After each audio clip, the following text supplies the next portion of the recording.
Good morning दोस्तों, कैसे हैं आप लोग। हम लोग प्रतियोगिता दर्पण नवंबर महीना का अंतर्राष्ट्रीय परिदृश्य अंतर्राष्ट्रीय घटनाक्रम पढ़ रहे हैं। ये सीरीज चालू हो चुका है, इसका दूसरा पार्ट है, अंतर्राष्ट्रीय का दूसरा पार्ट है। आज कंप्लीट हो जाएगा दूसरा पार्ट, तो पूरी अंतर्राष्ट्रीय परिदृश्य परिघटनाक्रम जो है वो कंप्लीट हो जाएगा। ठीक है, चलिए हम लोग चालू करते हैं। भारतीय मूल के अर्थशास्त्री थर्मन शनमुगारत्नम सिंगापुर के नए राष्ट्रपति बने। सिंगापुर के नए राष्ट्रपति थर्मन शनमुगारत्नम बने। ये भारतीय मूल के हैं। भारतीय मूल के कहने का मतलब क्या हुआ कि कभी किसी जमाने में उनके माता पिता भारत के निवासी रहे होंगे। अब वो भारत के निवासी नहीं है, लेकिन उनका माता पिता कभी भारत के निवासी रहे होंगे, कभी दादा उसका रहे होंगे निवासी भारत का, यानी उनका पूर्वज भारत के निवासी रहेंगे। वही भारतीय मूल कहने का मतलब होता है ना। ये जो थर्मन जो बने, थर्मन शनमुगारत्नम जो बने हैं, वो सिंगापुर का 9वां राष्ट्रपति बने हैं, 9वां राष्ट्रपति। और उन्होंने अपने प्रतिद्वंदी को 70.4% मतदान से पराजित कर दिया है ना। तो इसमें कुछ विशेष नहीं था, इनका नाम याद रखना है। ये भारतीय मूल का है। ठीक है, आगे हम लोग देखते हैं। आगे है कि भारत भूमध्य सागरीय तूफान डेनियल से लीबिया के तटीय शहर डेरना में बाढ़ से तबाही। ये देखिए, लीबिया का और इतिहास का बहुत बड़ा समुद्री तूफान में से एक रहा है ना। ये लीबिया में जो तूफान आया है, ये 10 सितंबर के आसपास आया। देखिए हुआ ये कि बात को समझिए, समझा रहे हैं। ये दक्षिण अफ्रीका है, ये दक्षिण अफ्रीका नहीं अफ्रीका, और एक अफ्रीका बना लेते हम लोग, इस टाइप से कुछ है ना, इस टाइप से कुछ बनता है। तो यहाँ पर लीबिया है, यहाँ पे लीबिया है, यहाँ पर लीबिया है। ठीक है, यहाँ पर क्या है, लीबिया है, मतलब बीच में है। इतना ज़्यादा ये नहीं जाता है, थोड़ा मैप देख लेना होगा। यहाँ पर लीबिया है। ठीक है, यहाँ पर आपको पता क्या है, भूमध्य सागर है, मेडिटेरेनियन सी है, पता है। यहीं पे चक्रवात आया था, यहाँ पर चक्रवात आया था। और यहाँ जो लीबिया जो है ना, ये लीबिया का यहाँ पे डेरना शहर है। इस कोना पे डेरना शहर एकदम तट के किनारे में है, वहीं इसका चपेट में आ गया। और इतना भारी वर्षा हुआ कि जो डेरना शहर है लीबिया का, वहाँ 2 डैम बहुत पानी का बड़ा बड़ा डैम था, वो टूट गया। और डैम टूटने से ऊपर से तूफान आया, ऊपर से डैम टूट गया, तो उसका पूरा पानी शहर में फैल गया। और वहाँ लगभग 10,000 लोग मारे जा चुके हैं अभी तक का काउंटिंग है। तो ये लीबिया है, यहाँ पे मेडिटेरियन सी है ना। यहीं पे चक्रवात आया था, यहाँ पे डेरना शहर एकदम कोना पर। यहाँ पर जब मैप पर जाएगा, आपको सिर्फ हम लोकेशन बता रहे हैं, मैप पर जाके देखिएगा तो एकदम कोना पर डेरना शहर है। यहाँ बर्बादी का मुख्य कारण ये भी है कि देखिए, जो लीबिया है ना, लीबिया का इस पार्ट में यानी पश्चिमी भाग में तो एडमिनिस्ट्रेशन सही से काम कर रहा है, सरकार सही से काम कर रहा है। लेकिन पूर्वी भाग में जो सरकार है ना, पूरी तरीके से काम नहीं कर पा रहा है। यानी वहाँ पर क्या है कि राजनीतिक अस्थिरता है। ये जो 2011 में जो गद्दाफी था ना, गद्दाफी जो तानाशाह था, उसको हटाने के बाद यहाँ पर अस्थिरता अभी तक बना रह गया। इसलिए सरकारी सहायता भी यहाँ पर नहीं पहुँच पा रहा है, जिसके कारण और लोग मारे गए हैं। अब मरने के बाद फिर जो शरीर जो लाश जो होता है सड़ने लगता है, गलने लगता है। जानवर था, आदमी था, तो दुर्गंध फैलने लगता है, फिर महामारी में होने लगता है, तो उससे ज़्यादा भी मौत होने का संभावना बढ़ता जा रहा है। तो बस इस बात को समझना था, इसको मैप पर आप समझ लिए। अब आपको कोई दिक्कत नहीं होगा समझने में। ठीक है, आगे बढ़े, चलिए आगे बढ़ते हैं। भारत और बांग्लादेश के बीच वार्षिक रक्षा वार्ता का 5वां दौर ढाका में संपन्न हो गया। यानी भारत और बांग्लादेश बीच बीच में अपना रक्षा सहयोग को बढ़ाने के लिए मीटिंग करते रहता है ना। भारत की ओर से रक्षा सचिव कौन थे, तो गिरिधर अरमानी। और बांग्लादेश की तरफ से जो उनका समकक्ष जिसको बोलते हैं, एक ही रैंक का, तो लेफ्टिनेंट जनरल, उनका नाम है वकार उज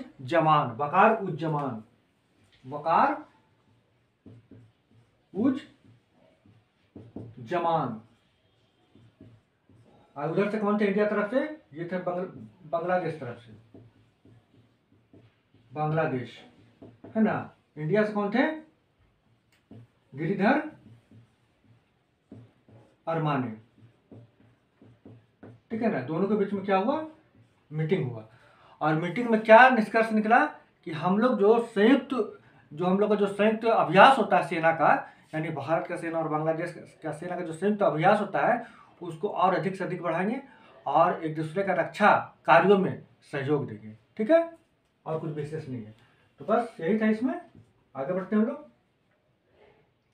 हाँ, ये ढाका में हुआ, अपना जगह का नाम ध्यान रखिएगा कि जो मीटिंग हुआ है ढाका में हुआ है। देखिए आगे हम लोग बढ़ते हैं। अफ्रीकी देश गैबोन में सेना के द्वारा निर्वाचित सरकार का तख्ता पलट, निर्वाचित राष्ट्रपति अली बोंगो नजरबंद हो गए। अली बोंगो नजरबंद हो गए। देखिए बात को समझिए, गैबोन कहां पर, पहले समझ जाइए।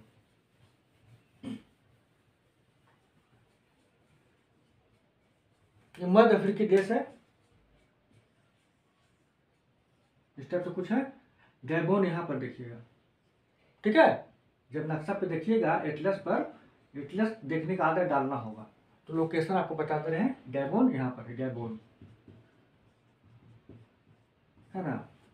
गैबोन, यहाँ पर क्या हुआ है कि अभी अगस्त में ही निर्वाचन हुआ था, राष्ट्रपति का निर्वाचन हुआ था, और निर्वाचन में राष्ट्रपति अली बोंगो को तीसरे कार्यकाल के लिए पुनर्निर्वाचित कर दिया गया।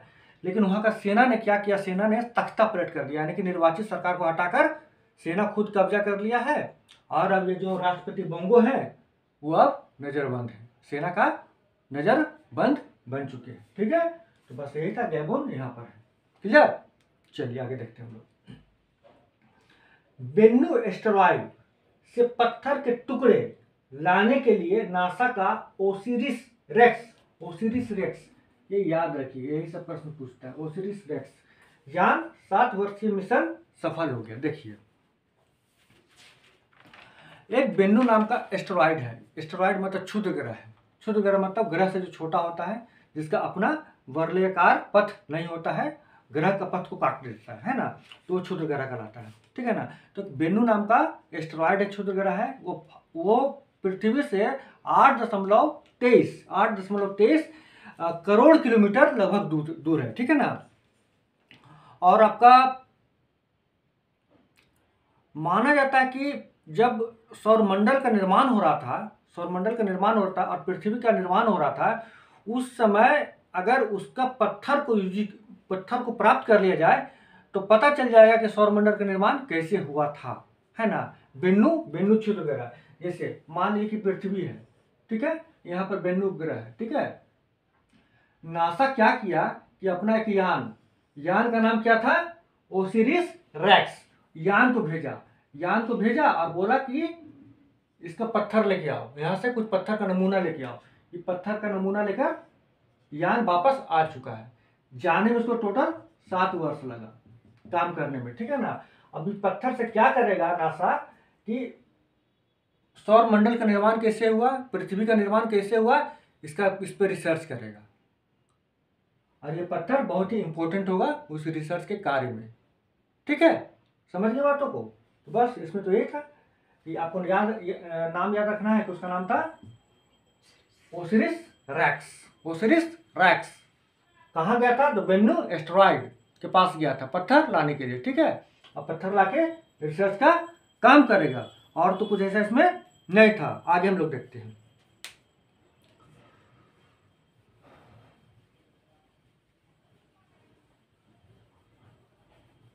आजकल अंतरिक्ष रिसर्च जो है उसका काम बहुत ज़्यादा बढ़ रहा है, क्योंकि माना जा रहा है आने वाला समय जो होगा ना, अंतरिक्ष युग होगा। अंतरिक्ष युग, जिस देश का कमांड अंतरिक्ष पे रहेगा वो पृथ्वी पर राज करेगा, पृथ्वी पर कंट्रोल करेगा वो, है ना। तो इसीलिए सभी देश, विशेषकर भारत भी इसमें लगा हुआ है, स्पेस रिसर्च में लगा हुआ है, ठीक है। आगे हम लोग देखते हैं। संयुक्त राष्ट्र संघ महासभा का 78वां सत्र संपन्न। तो संयुक्त राष्ट्र संघ का महासभा जो होता है, जनरल असेंबली जो होता है, उसका 78वां सत्र जो हुआ संपन्न हुआ। इसमें भारत की ओर से हमारे जो देश के विदेश मंत्री हैं एस जयशंकर, वो भाग लिए, एक बहुत ही शानदार भाषण दिए। उसमें भारत की संस्कृति को उन्होंने अपना परिचित लोगों से कराया, नमस्ते किया, हाथ जोड़कर नमस्ते किया, और उन्होंने 2 बातों पर ज़्यादा जोर दिया। एक तो कि यूनाइटेड नेशन का जो चार्टर एक्ट है, उसका सम्मान होना चाहिए और उसके तहत किसी भी देश को दूसरे देश में के आंतरिक मामलों में क्या करना चाहिए, हस्तक्षेप नहीं करना चाहिए, है ना। यूनाइटेड नेशन का चार्टर का सम्मान होना चाहिए, ठीक है, कि आप एक देश दूसरे देश के आंतरिक मामलों में दखल अंदाजी नहीं करेगा। दूसरा, आतंकवाद, उग्रवाद और हिंसा का कठोरता से विरोध किया जाना चाहिए। Good terrorist and bad terrorist में अंतर नहीं करना है। टेररिस्ट इज टेररिस्ट, मतलब आतंकवादी आतंकवादी है ना। उसको सभी देशों को मिलकर इसके विरुद्ध कठोरता से कार्रवाई करने का समय आ चुका है। तो उन्होंने इस बात को बड़ा ही पुरजोर तरीके से रखा। इस तरीके से संयुक्त राष्ट्र संघ का महासभा का 78वां सम्मेलन जो हुआ वो संपन्न हो गया। तो दोस्तों, आज हमने प्रतियोगिता दर्पण का अंतर्राष्ट्रीय सीरीज का पार्ट 2 कंप्लीट कर लिया। सारा टॉपिक हमने कंप्लीट कर लिया और इस तरह से आप अब ये पूरा टॉपिक आप कंप्लीट कर सकते हैं। एक टॉपिक पहले बन चुका है, एक सीरीज पहले बन चुका है और एक सीरीज आज बन चुका है। तो इस तरह से अंतर्राष्ट्रीय कंप्लीट हो चुका है। मेन बातों को आप समझ चुके हैं। बस आप एक बार मैगजीन पढ़िएगा, आराम से सब कुछ हो जाएगा। हर बात आपको समझ में आने लगेगा, कोई दिक्कत नहीं होगा। और दिक्कत यदि हो तो आप तुरंत कमेंट बॉक्स में कुछ भी कमेंट डालिए, उसका हम रिप्लाई जरूर करेंगे। तो फिर है अगले क्लास में हम लोग अंतर्राष्ट्रीय खत्म होने के बाद हम लोग क्या आएंगे, आर्थिक परिदृश्य में आएंगे, यानी प्रतियोगिता दर्पण का हम लोग इकोनॉमिक्स वाला सेक्शन चालू करेंगे, है ना। तो तब तक के लिए नमस्कार।